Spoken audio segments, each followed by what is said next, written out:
guys, and welcome back to another video. In this video we're going through the North Melbourne versus Melbourne game, and what a shock result. I didn't think that North would win by 10 goals, but it happened, and what a game it was. So anyway, let's just jump into it. So Caleb Daniel 114, 116, 31 touches, 6 marks, 3 tackles. He did everything you need. These are the type of performance we sort of expect from the North Melbourne backline. They sort of just get handed the points. It's like they don't have to do anything. But yeah, I really just think Daniel, people were overreacting in round one. He's fine. He's totally fine, and I might have been one of them that was overreacting. But yeah, he is absolutely fine. 114, 116, he'll be top 3 forwards by the end of the year, excluding DPP guys that potentially get it. So yeah, he's averaging like, 102, 103, I think, maybe, across both. Harry Sheezel, 102, 81, 7 clangers, probably just did it. He's fine. Like, he had one bad game. It is what it is. You're not trading him out because of it. He's a top 6 defender. Like, he had, he's averaging like 95 for the year. I think he might be, if we just look at this, just do some, why are you so slow at the moment? If we just do this and go to defenders and then go to averages, he is currently, the 23rd defender. But if you take away like 2 clangers there and say he gets another 10 points, which is like that, then he's about 100 average. And there's so many defenders here that are just going to drop because they've not had a bad game yet, and they're going to have bad games. Like, even like, if he just had, say, 3 or 4 less clangers and had another 20 points, that's another 10 points our average. He sits at 14th or 13th, and it's so fine. He is totally fine. You've got also the players that have played 3 games but have an effective 2 games of scoring, so even that as well you've got to factor in. So I'm not even that worried about the likes of Harry Sheezel in the long run. Tom Powell, I think this could be a trap, but I also think, am I just missing a breakout start? It's such a hard call to make off 2 games of data. 31 touches for him, 2 marks, 2 tackles. I don't think he's going to be the guy that gets tagged. So could he just be the lucky sort of guy that averages 100 because of that? It's an interesting discussion that we had.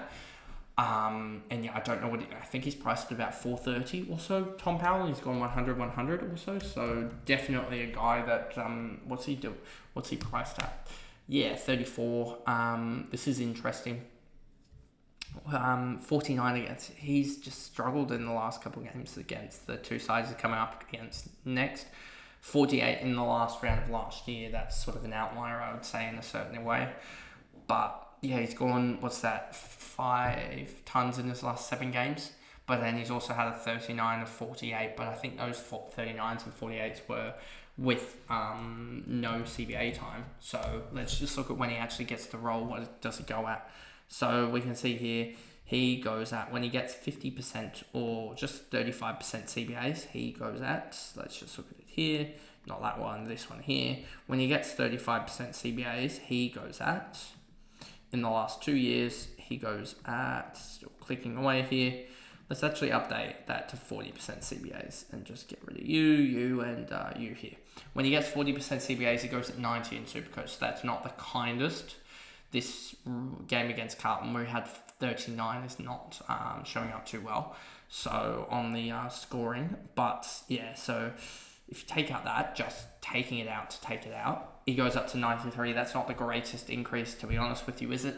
So is there that much value there? Fantasy-wise, I think if you do the same similar analysis there, you'll find 40% CBAs or like high 30s.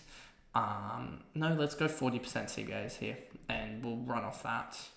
I think you'll find a very, very similar analysis there, but it might be slightly favoured. In his favour, 88, and he still has that 41 there. So 88 when he's averaging 78, and his price, I think, about 82 now, 83 now.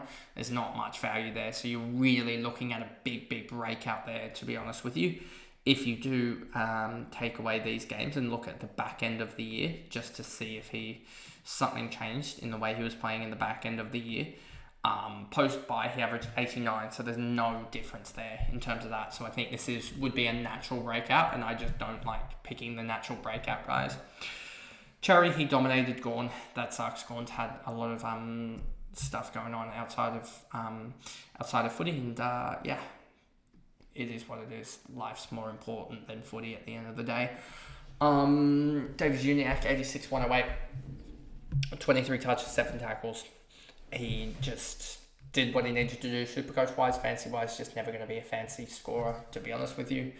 And then we just skip through, and Jai Simpson, you can kind of see what I was talking about, referencing. He did score 181, but you can kind of see that if that efficiency falls, 83% efficiency, that's not going to hold. That is not going to hold. If that falls, you're looking at an 81-81 split or an 81-85 split. And yes, he might be a top 8-10 forward, but he's not going to be too valuable comparative to other guys like Bailey Smith, even if he gets back, Caleb Daniel, etc. All those guys are going to be much more valuable, and the rookies are going to be more valuable because they're priced at 300k less, which is 60 point less. So they only have to do about 30-40 to gain as much cash as what Simpkin's doing, but they're more likely to score 65-70s. And then Luke Barker, pretty much the same sort of theory applied there. And then Colin Kirch has been disgusting this year in terms of just the role is not good for him at the moment. So I think he gets a better role in the future when they put him in the midfield, but yeah, not the best role at the moment. And then O'Sullivan, he can get stuffed, simply put. So yeah, 33-42, that just isn't up there. Then we get over to Melbourne, and we'll skip through this one quickly. Callum Oliver's back, simply put, keep him in. Same, you got a keeper there. Salem started off well, but he's probably going to find a way to get himself injured. Petrarca, that was a poor performance. Not tracking towards top 6. Not tracking towards forward status, in DPPs from my memory. Lindsay, great performance as well. 20 touches, 6 tackles at 85% efficiency. And then Jack Henderson, probably almost must-have, I would say, in Supercoach this week, just on the bubble with that huge break-even, especially when you take into consideration the rookies I've got. And then, Max Gawn, I just feel sorry for the man. He's been basically carrying the ruck for so long. Don't know why I picked him in the end. Should have just done vanilla with Cherry, and that's probably why my rank is so low. But I have confidence in Max Gawn. He'll come back. I have a feeling. And then no one else here really worth mentioning, except for Johnson's coming back this week, so it should help Gawn's ruck load a little bit as well, which should help him out as well. But yeah, that's basically it for this game in general. We went through the Melbourne recap section in about a minute just because they're not too fantasy Supercoach relevant at the moment outside of Clayton Oliver. Max Gawn, I could say yes in the negative sense, but we don't want to harp on his negatives at the moment. So yeah, we'll leave that be. And yeah, Xavier Lindsay, really good rookie, 20 and 6. It's a great score. But anyway, if you did enjoy that, remember to like and subscribe, turn the notification bell on so you know when I upload. If you are listening on Spotify, give me a follow and a rating over there. And I'll see you guys in the last recap for tonight. Bye guys.